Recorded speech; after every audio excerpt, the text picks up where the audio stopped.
Next topic globalisation का मतलब है the growing interdependence of world economies, culture and population brought by the cross border trade in goods and services, technology, investment. मतलब globalisation का मतलब होता है कि आपकी जो इकोनॉमी है, आपका जो कल्चर है, आपकी पॉपुलेशन इंटरडिपेंडेंस हो रही है। मतलब अगर किसी और कंट्री में कुछ हो रहा है, उसका इफेक्ट इंडिया पे पड़ रहा है, इंडिया में कुछ होने की वजह से किसी और कंट्री पे या ग्लोब पे उसका इफेक्ट पड़ा है, that is globalisation, that is the effect of globalisation. Importance क्या है ग्लोबलाइजेशन की कि एम्प्लॉयमेंट बढ़ा है। अब the creation of special economic zone that boosted the number of available employment option for a population of different country. दूसरा compensation increase हुआ है दोनों लेवल पे, both the level and amount when compared to domestic enterprise. People witness a whole different work environment when compared to domestic workplace. अब globalisation हुई है तो क्या हुआ है कि पहले सिर्फ एक वर्क इन्वायरमेंट डोमेस्टिक रहता था, बट अब ग्लोबल कंपनीज में भी लोग काम कर रहे हैं।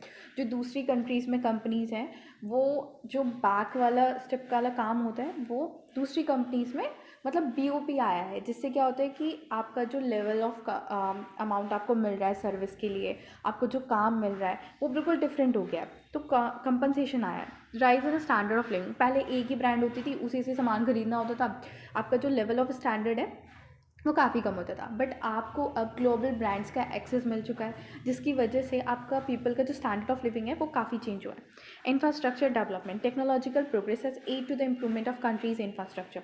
हमारे पास जो टेक्नोलॉजी थी वो हो सकता है, मान लो हमारे पास कोई टेक्नोलॉजी है वो काफ़ी बैकवर्ड टाइप की टेक्नोलॉजी है, ऑब्सोलेट है, लेकिन हमारे पास ग्लोबल एक्सेस नहीं है, तो हम ग्लोब में जो टेक्नोलॉजी यूज़ हो रही है वो यूज़ नहीं कर सकते। बट बिकॉज ऑफ ग्लोबलाइजेशन अब हम जो आउट ऑफ कंट्रीज जो टेक्नोलॉजी हैं उनको हम यूज़ कर सकते हैं, ठीक है। दूसरा foreign exchange reserve, with the help of globalisation there is a constant supply of capital in international financial flow and this capital movement assist government building a foreign exchange reserve. अब globalisation की वजह से continuously हमारी capital की supply हो रही है दूसरी कंट्री से, क्योंकि FDI आ रहा है, FII आ रहा है, तो हमारा फॉरेन एक्सचेंज रिजर्व भी अच्छा खासा बिल्डअप हो रहा है। Promote the mutual culture understanding, अब ग्लोबलाइजेशन की वजह से हम दूसरे कल्चर की जो चीज़ें हैं, दूसरी कंट्रीज़ में जो कल्चर है उसे भी समझ पा रहे हैं। इम्पैक्ट ऑफ ग्लोबलाइजेशन, अब ग्लोबलाइजेशन का इम्पैक्ट क्या है? क्रॉस कल्चर कम्युनिकेशन, यही चीज़ कि पहले हमारी क्या लिमिटेशन थी इंटरनेशनल बिजनेस की कि कल्चर और लैंग्वेज बैरियर। अब ग्लोबलाइजेशन के हेल्प से वो कल्चर और लैंग्वेज बैरियर कहीं ना कहीं कम हो रहा है, तो हमारी जो लिमिटेशन है इंटरनेशनल बिजनेस की वो कम हो रही है बिकॉज ऑफ ग्लोबलाइजेशन।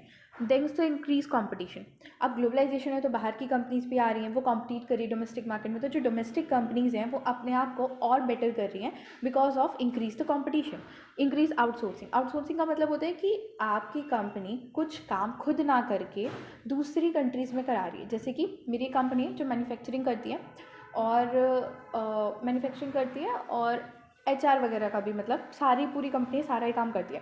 अब मैंने क्या किया, मेरे को ये लग रहा है कि अगर मैं हायरिंग करूँगी या मैं अगर एक कोई भी मैं 4 प्रोडक्ट बना रही हूँ और उस 4 प्रोडक्ट में मुझे ऐसा लग रहा है कि एक प्रोडक्ट को मुझे किसी और कंट्री में अगर मैं उसे बना रही हूँ तो सस्ता पड़ रहा है, तो दैट इज़ आउटसोर्सिंग, कि मैं अपना आधा काम दूसरी कंट्रीज़ में करा रही हूँ जस्ट बिकॉज कि वहाँ पर मुझे कॉस्ट कम पड़ी है।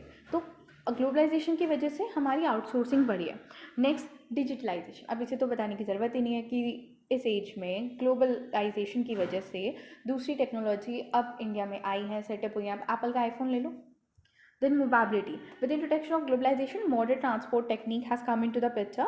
A modern transport network has made easier for people and goods to travel across the border. अब आराम से हम एक कंट्री से दूसरी कंट्री जा सकते हैं बिकॉज ऑफ द ग्लोबलाइजेशन, क्योंकि मोबिलिटी बहुत बड़ी है। देन ड्राइवर ऑफ ग्लोबलाइजेशन, अब ग्लोबलाइजेशन बड़ी है बट क्या क्या चीज़ें हैं जिसकी वजह से ग्लोबलाइजेशन इतनी हाई लेवल पे, मतलब कौन कौन सी चीज़ें जिसकी वजह से ग्लोबलाइजेशन आई या ये और इंक्रीज हुई। सो हमने 3 पार्ट में डिवाइड कर रखा है, इकोनॉमिक, पॉलिटिकल और इंटेलेक्चुअल। अब लिबरलाइजेशन ऑफ कैपिटल मार्केट का लिबरलाइजेशन समझते हैं। लिबरलाइजेशन मतलब थोड़ी आज़ादी, लिबरल होना, रिस्ट्रिक्शन कम कर देना। ग्लोबलाइजेशन की हेल्प से कैपिटल मार्केट जो था वो बहुत ज़्यादा लिबरलाइज हुआ, जिससे ग्लोबलाइजेशन और बढ़ा। With the digitalisation of capital, investment that flow from freely across the international border, a liberalization of capital market has clearly created many opportunity through the risk have increased due to currency fluctuation, advance in technology and exciting information। अब क्योंकि technology अच्छी हुई, इन्हें बहुत interconnected है, globalisation की वजह से टेक्नोलॉजी अच्छी हुई और टेक्नोलॉजी अच्छी थी इस वजह से ग्लोबलाइजेशन और अच्छा हुआ। क्योंकि टेक्नोलॉजी अच्छी थी तभी हमारी इंटरनेट फैसिलिटी है, और आज मैं यहाँ बैठ के दूसरी कंट्री में वीडियो कॉल कर सकती हूँ, उनके कॉन्सेप्ट समझ सकती हूँ, access to internet. So technology की वजह से ग्लोबलाइजेशन हुआ, ग्लोबलाइजेशन की वजह से भी टेक्नोलॉजी डेवलप हुई है, दोनों इंटरकनेक्टेड है। Then mobility of the people,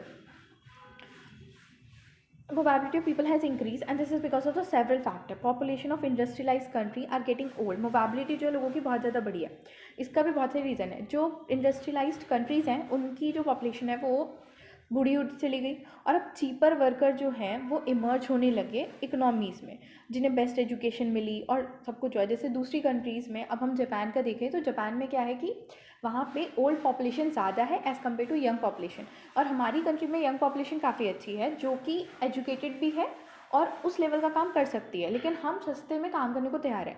so we are getting employment in Japan just because of this limitation, because of their this limitation. Mobility of a product. Barriers in trade are falling largely due to the effects of the GATT and WTO. GATT is a General Agreement of Trade and Tariff, जो WTO का पहला नाम था और बाद में 1948 में WTO आ गया था। डिक्लाइन इन ट्रांसपोर्टेशन कोस्ट, अब ट्रांसपोर्टेशन कोस्ट घट गई, इसी वजह से तो मोबाबिलिटी बढ़ी, और मोबाबिलिटी बढ़ी इस वजह से ग्लोबलाइजेशन और अच्छी हुई, सब कुछ इंटरकनेक्ट सा चल रहा है। Increase the capacity of new technology to reduce the cost of one, then increase the interdependence. Utility drive from particular product may depend on a network access to the country, मतलब ये है कि एक अगर प्रोडक्ट कहीं पे बना है उसकी यूटिलिटी और उसका बेनिफिट डिपेंड करता है उसके नेटवर्क पे। जैसे मोबाइल फ़ोन की जो यूटिलिटी है ना वो इंक्रीज़ करती है, और वो इस बात पे डिपेंड करती है कि कितने लोगों से यूज़ कर रहे हैं। मान लो मेरे पास फ़ोन नहीं, बहुत 50% लोगों के पास फ़ोन नहीं है, 50% के पास फ़ोन है, तो उसकी यूटिलिटी नहीं होगी बिकॉज आप 50% से कम्युनिकेट ही नहीं कर पा रहे हो ना। Then global consolidation, so the merger और acquisition, rapid consolidation of business across the border taking place. मतलब मर्जर एक्विजिशन अभी पहले बताया, उनकी वजह से क्या हो रहा है कि ग्लोबली कंसोलिडेट हो रहे हैं बिज़नेस, कि मैं इंडिया में हूँ, मैंने कोई अमेरिका का बिज़नेस से मर्ज कर लिया, उनसे मैं मर्जर में आ गई, मैंने मर्जर का एग्रीमेंट कर दिया, तो मेरा उनका बिज़नेस कंसोलिडेट हो गया, उनकी टेक्नोलॉजी उनके रिसोर्सेज अब मुझे एक्सेसिबल होंगे, इसकी वजह से भी ग्लोबलाइजेशन बहुत बड़ा है। Then the third topic is internationalisation. इस चैप्टर का सिर्फ एक टॉपिक रह गया है, इंटरनेशनलाइजेशन। वीडियो ज़्यादा लंबी ना हो जाए इसलिए हम उसे नेक्स्ट वीडियो में कवर करेंगे, जस्ट विद इन 5 मिनट्स वो हो जाएगा।